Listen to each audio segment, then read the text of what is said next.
What to eat? Food, right? CrossFit's prescription for food is lean meats, vegetables, nuts and seeds, some fruit, little starch, no sugar.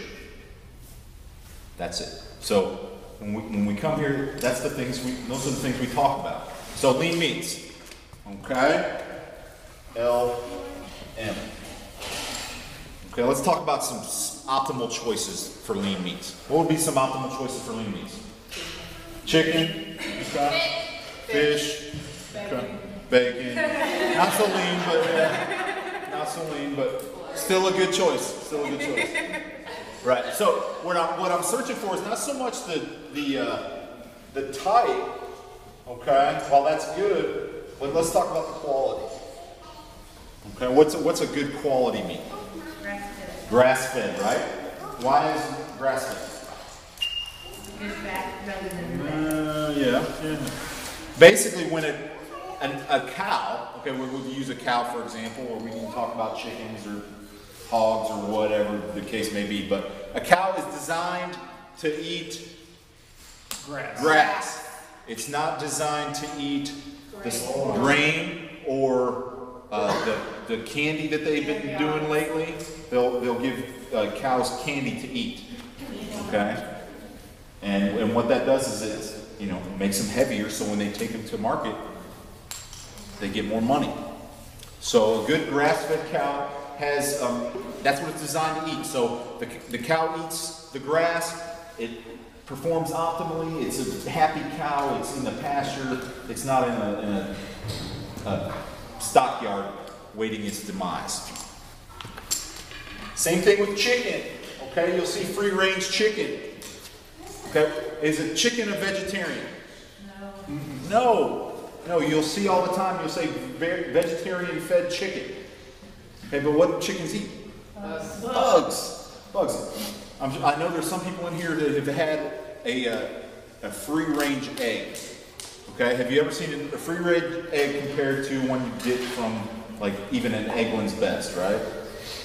What do they look like? What's the difference? What's the comparison? Orange. It is orange as opposed to the snot yellow that you get from the regular stuff. And that's the nutrients in that from the bugs. So you won't eat bugs directly, but if your food eats bugs, then you're going to get the same nutrients out of that bug. Same thing with fish. Okay, wild caught fish. All right, fresh off the trawler, whether it's in Alaska or in the Gulf or wherever. Great opportunity to do that is when you go on vacation. Okay, go down to the Gulf or you go to Hawaii or somewhere. Always hit a good opportunity to get some good fish. What's the main drawbacks for this stuff? It's expensive. Man, it's expensive. It goes from about anywhere from $4 or $5 a pound to like $7 or $8 a pound. Okay, so you kind of gotta pick and choose. Now, some people, hey, no big deal. It's not that big deal. But in my house, I have myself, my wife, and then I've got a teenager, and then I've got 3 other kids that are all about chowing down. So you gotta kind of pick and choose. So we will still eat the same stuff, but we just maybe sacrifice a little bit on the quality. And that's okay. That's still making a better decision than eating the alternative. Okay, and the alternative would be spaghetti, Domino's, Hamburger Helper, the staples that you probably grew up with, I had Hamburger Helper growing up. I was like, yeah, get it on, no big deal. Mastacholi, lasagna, all that stuff. And what we'll talk about later is why that's not as good of a choice. So vegetables, let's move to the next one. What's a great source of vegetables around here? Farmer's market, the Spring Hill Farmer's Market, right? Garden, the Larisee Garden. If you guys get in the summertime, man, that thing is truckloads in here. It's like backs up to the front of the box and they unload all that stuff.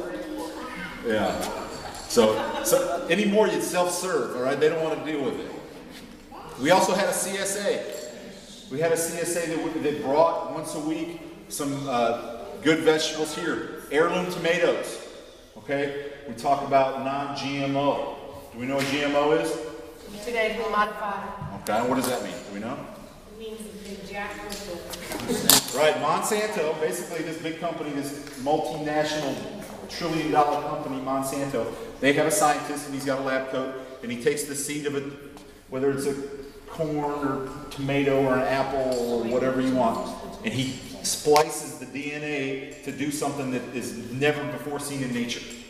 And normally what that is it's resistant to pesticide, so that they can spray pesticide on that plant and it doesn't kill it. and it produces super yields. Yeah, produces super yields. It just doesn't kill it. It's supposed to be more resistant to drought, or, you know, hey, I don't have to water this plant, but it still grows. That's safe. Some countries, especially in Europe and South America, GMOs are outlawed. You can't eat them. They will not sell them here, or well, sell them there. It's all about it here. Okay. So we talk about great sources of vegetables here. Gardening. Okay. A lot of people have tomato plants. CSA. Some of the local groceries are some are better than others. Whole Foods is probably one of your top choices. Kroger is a little behind, quite a bit behind them as far as quality goes. And when I say quality, I'm not just talking about whether it's organic or normal, but you can just taste the difference, especially tomatoes.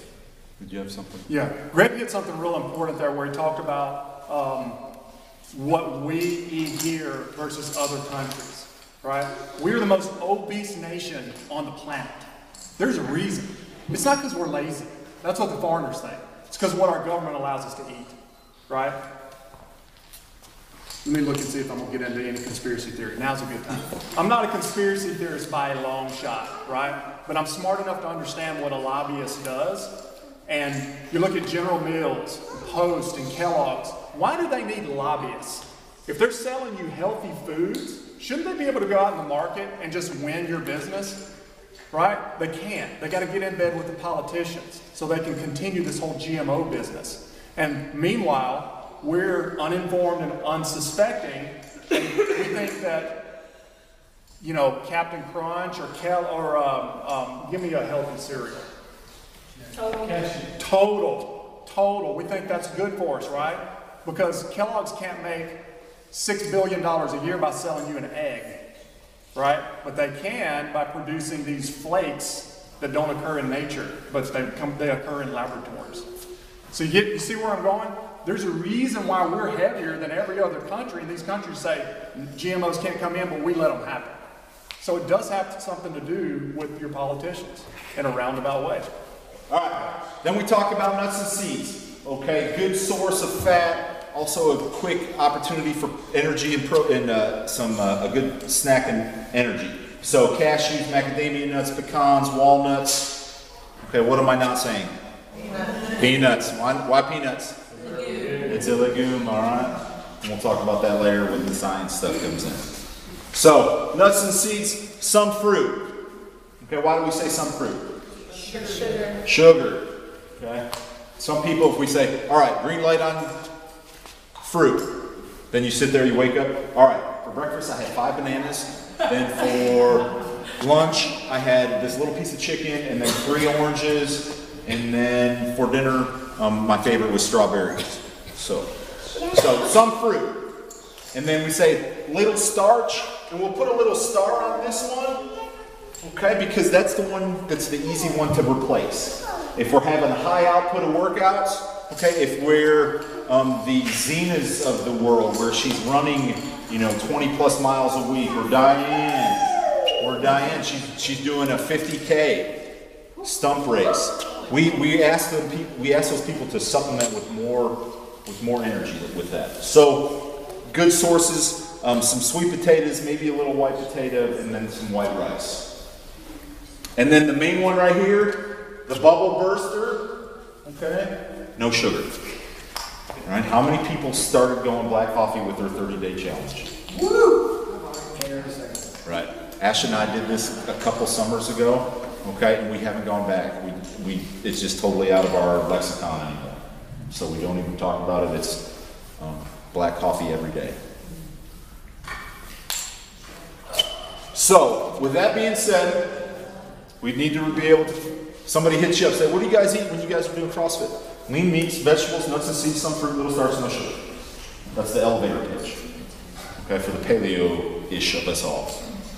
Lean meats, vegetables, nuts and seeds, some fruit, little starch, no sugar. There'll be a test on that.